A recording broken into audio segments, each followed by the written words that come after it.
到时候万斯都得连夜去背出师表啊！臣本 Billy Hill 躬耕于 Ohio， 随着先帝创业未半，中道崩殂。可以说，如今美元是想走强也不行，想走弱也不行。大家好不好奇？自从我们开始了这一轮强硬反制之后，美国到底在忙活啥呢？一边忙活根本就没有任何保障的巴以停火，一边又掉头对俄罗斯开始了假模假式的新一轮的制裁，反而跟我们的调门呢倒是降了下来，表示要继续经贸谈判。评估美国啊，无论是对巴以、对俄乌，亦或是跟我们的博弈，都要抓住霸权最后的挣扎这条主线，才能看清它到底在怎么做。巴以停火又是搞了一群中东国家和北约国家开峰会，又是宣布停火，其实回头一看，只是为了帮助内塔尼亚胡稳定统治而已。拉个大旗扯虎皮，就是想让哈马斯把人质给放回来，然后内塔尼亚胡就可以在每次政权不稳的时候大打特打，进而使美国在中东的这个地缘蝎子有非常强效的威慑效果，维护住当前石油美元最重要的一个锚点。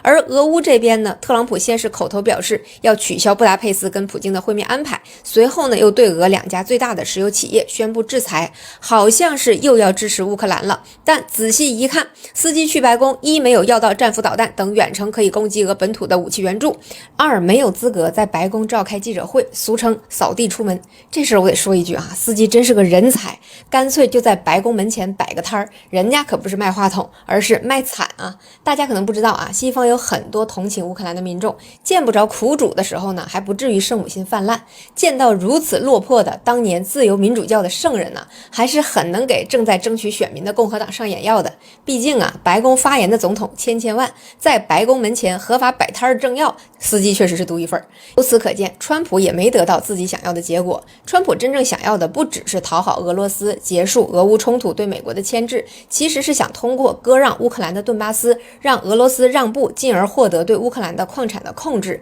美债已经突破38万亿了，美元急需要各种资产锚，否则就得用不值钱的美元去买被自己释放流动性炒高的资产。美国再工业化那是没开始就已经结束了呀。顺着这个思路一看，在我们反制之后的美国，虽然没有组织起有效的反制，但是在矿产这个问题上，它正在卯足力气加紧推进。可以说啊，围绕全球资源的争夺，我们早已布局，美国如今正在想尽办法的逆转局面，地缘斗争之下的资源斗争正在激烈的交锋之中。之前我讲必和必拓铁矿石那一期节目给各位分析过，美元真正的运转基础不是石油，其实是全球资源国手里的资源。我们作为全球最大的生产国，需要买原材料和资源，就必须得用到美元，所以呢就得买美债，保持美元为主的外汇储备。而美国要求这些国家必须用美元结算自己的矿产，于是这些没有什么制造业能力的资源出口国就攥着大把的美元花不掉，进而呢就继续买美债来升值。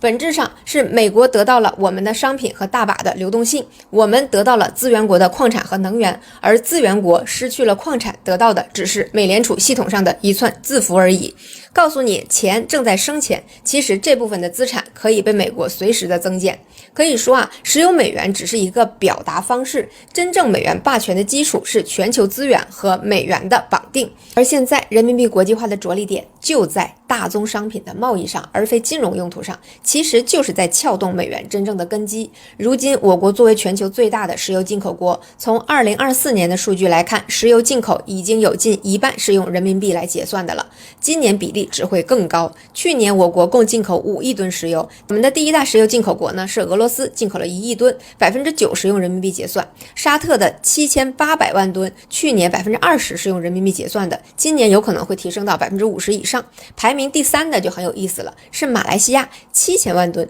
这个油啊，其实部分是委内瑞拉的转口石油，而委内瑞拉的石油我们基本上都是用人民币结算的。现在再来看美国对委内瑞拉步步紧逼，是不是就能联系上了？无论是川普一上任就要乌克兰矿产的那22条，还是现在围堵俄罗斯的石油，对印度进行关税威胁，亦或是通过以色列对中东产油国的利剑高悬，而后又是近期跟澳大利亚达成矿产资源协议，都是围绕全球资源争夺这个暗线展开的。在这个暗线上，我们才是进攻的那一方。美方对委内瑞拉极限施压，不计较阿根廷争夺大豆的出口份额，还少有的慷慨的批准了货币互换协议，帮米莱稳住竞选的局面，以及对巴西征收全球最高的关税，其实都是围绕着资源争夺的暗线展开的。